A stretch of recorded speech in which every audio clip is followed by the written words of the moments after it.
Oke, selamat datang kembali. Pernah nggak sih Anda ngerasa udah kerja keras, banting tulang, tapi kok ya uang rasanya kayak nguap aja gitu? Kayak kejebak di rat race, tahu kan? Siklus kerja, dapat gaji, terus abis gitu terus nggak ada kemajuan finansial yang berarti.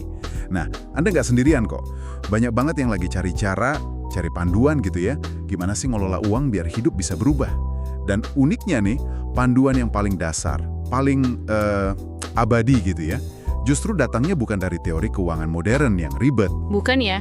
Bukan, tapi dari kebijaksanaan kuno zaman Babylon dulu, lewat buku klasik The Richest Man in Babylon, karya George S. Clason. Jadi, mungkin lukakan dulu deh buku-buku keuangan kekinian, karena akarnya tuh fondasinya ada di sini. Menarik. Jadi balik ke dasar banget ya? Betul. Hari ini kita mau coba bedah lebih dalam nih, gali pelajaran dari buku itu. Tapi tenang, pakai bahasa santai aja, seolah buat anak umur 5 tahun deh.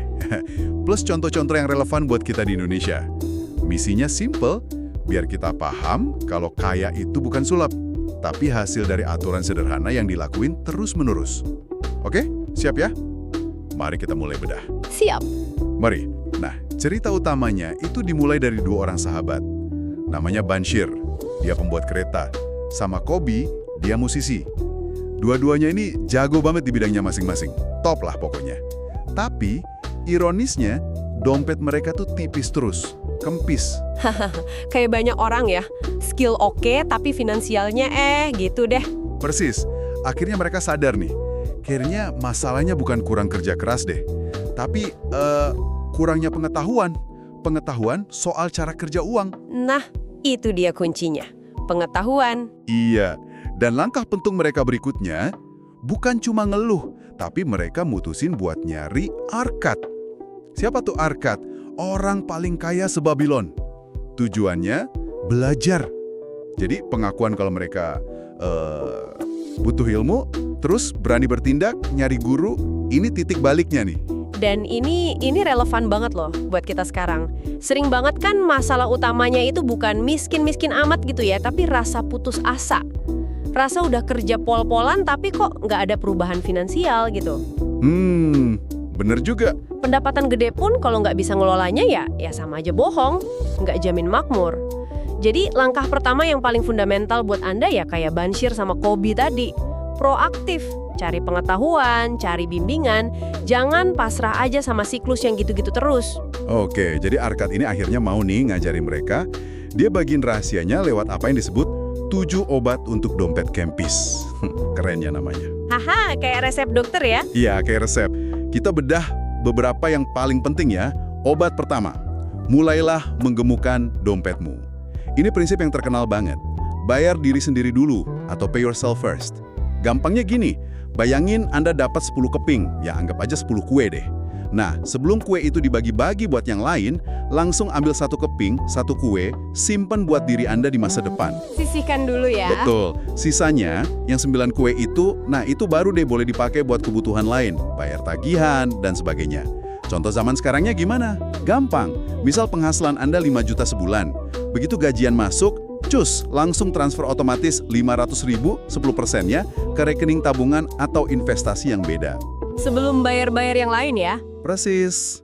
Sebelum bayar cicilan, sebelum jajan kopi kekinian, ini juga nyambung sama hukum emas yang pertama.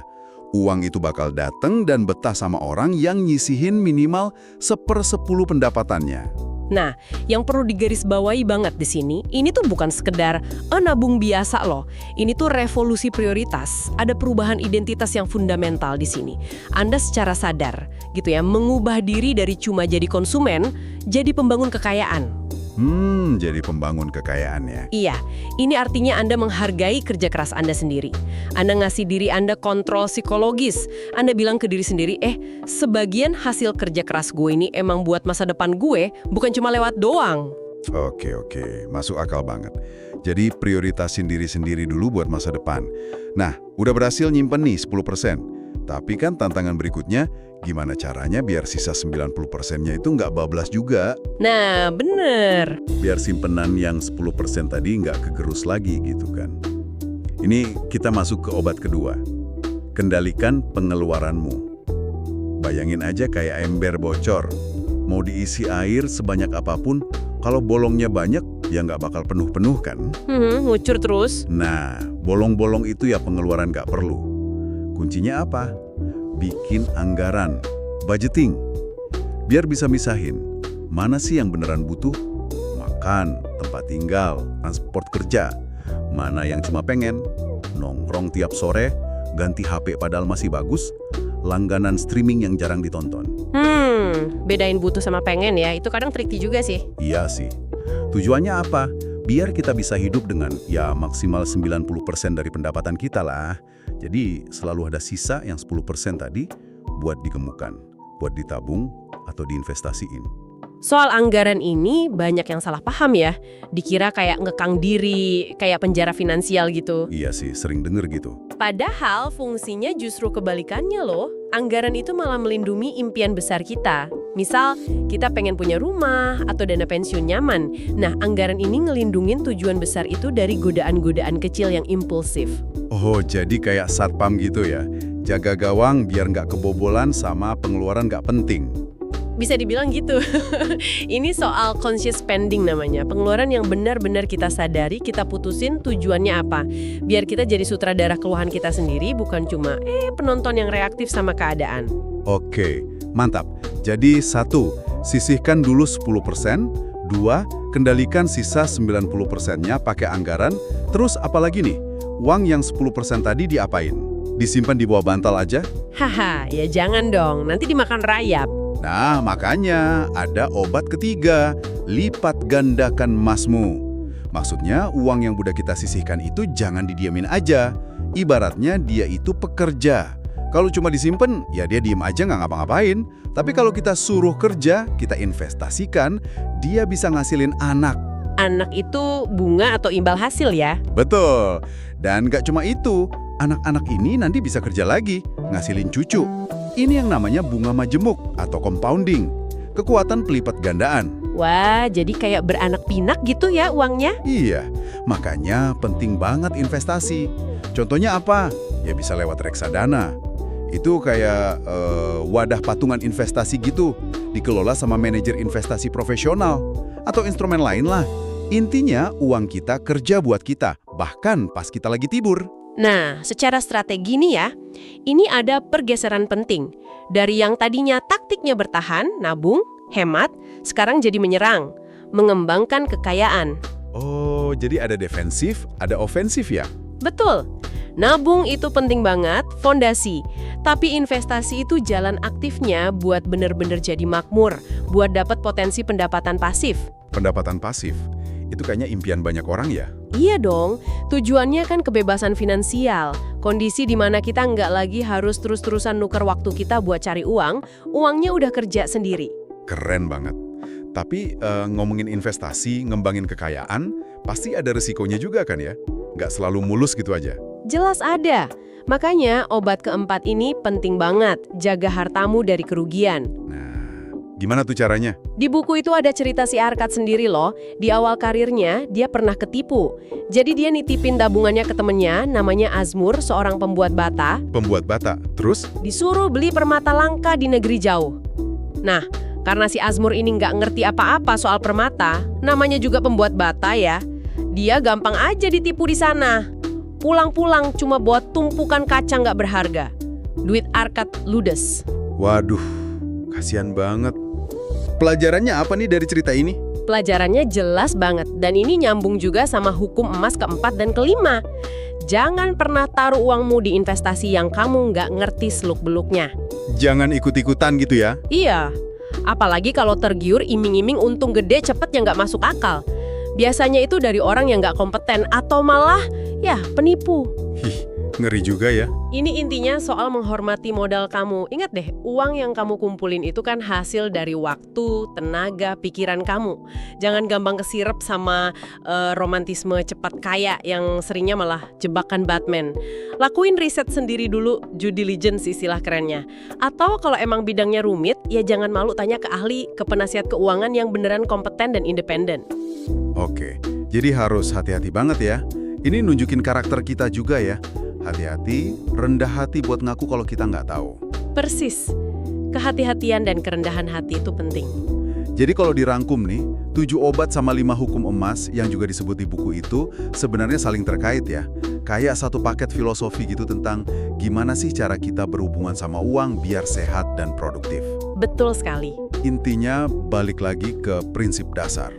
Sisihkan sebagian, kontrol sisanya, kembangkan yang disisihin itu dengan bijak, dan yang paling penting, lindungi modal kita dari kebodohan atau keserakahan kita sendiri.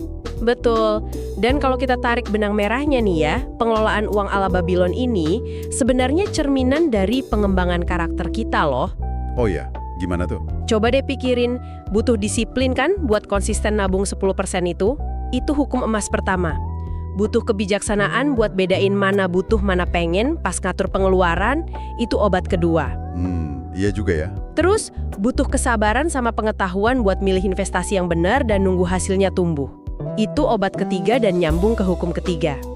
Butuh kehati-hatian biar nggak ketipu dan rugi. Itu obat keempat sama hukum keempat. Terakhir, Dan butuh kerendahan hati buat nggak maksa dapat hasil yang mustahil atau gampang percaya sama skema nggak jelas.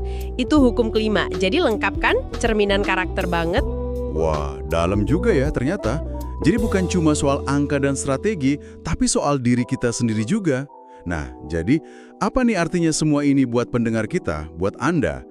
Prinsip dari Babylon ini mungkin kedengarannya simple banget ya, kuno malah. Tapi justru di situ kekuatannya, fundamental, udah kebukti tahan lama. Udah teruji waktu ya. Iya, kekayaan itu ya kayak bangun tembok kota Babylon itu sendiri, dibangunnya bata demi bata, pelan-pelan, tapi konsisten, bukan hasil sulap semalam jadi.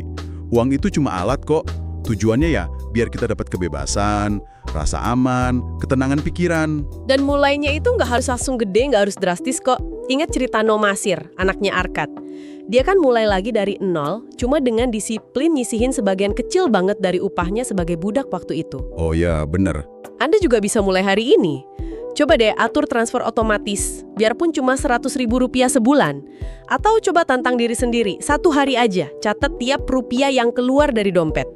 Tindakan kecil kayak gini, kalau dilakuin terus-menerus, konsisten, itu bakal bangun momentum yang gede banget nantinya. Oke, sebagai penutup nih ya, mungkin ada satu hal yang bisa kita renungkan bareng-bareng. Warisan sejati dari kebijaksanaan Babylon ini mungkin bukan tumpukan emasnya atau bangunan kotanya yang megah itu. Tapi apa dong? Tapi mungkin cetak birunya, resepnya gitu ya. Resep buat ngejalanin hidup yang bebas dari rasa cemas soal uang. Hidup di mana kita, Anda, pegang kendali penuh atas waktu dan pilihan-pilihan hidup Anda. Pertanyaannya sekarang bukan lagi apakah prinsip ini masih relevan atau enggak. Jelas masih. Pertanyaannya adalah, langkah kecil, konsisten apa yang bakal Anda ambil hari ini juga? Buat mulai bangun tembok kemakmuran dan kebebasan finansial Anda sendiri.